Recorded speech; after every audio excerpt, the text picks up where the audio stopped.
এই ডাকু গরুটিকে পানি খেতে দেয় না, তো গরুটি রেগে গিয়ে এখান থেকে চলে যায়। এরপরে ডাকুর নামে মামলা দেওয়ার জন্য চলে গেছে পুলিশ স্টেশনে।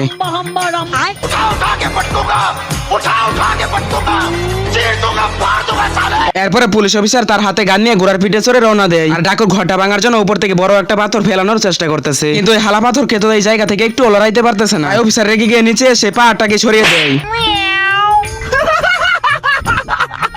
তো এরপরে আবার ডাকুর ঘরটা জ্বালানোর জন্য গাড়ির মধ্যে খের দিয়ে আগুন লাগে বাড়ির দিকে ছেড়ে দেয়, কিন্তু ডাকুর বাড়িতে পৌঁছানোর আগে গাড়িটা পুরো ছাই হয়ে যায়। এরপর আর কোনো কিছু না করতে পেরে পুরো রেল লাইনটাই তার বাড়ির দিকে ছেড়ে দেয়, আর ডাকু এসব দেখে তাড়াতাড়ি করে সামনের রুমের দরজাটা খুলে দেয়। এরপর পুলিশ অফিসার রেগে গিয়ে ডাকুর দিকে গুলি করতে থাকে, কিন্তু গাইস ডাকু তো অনেক খাতারনাক।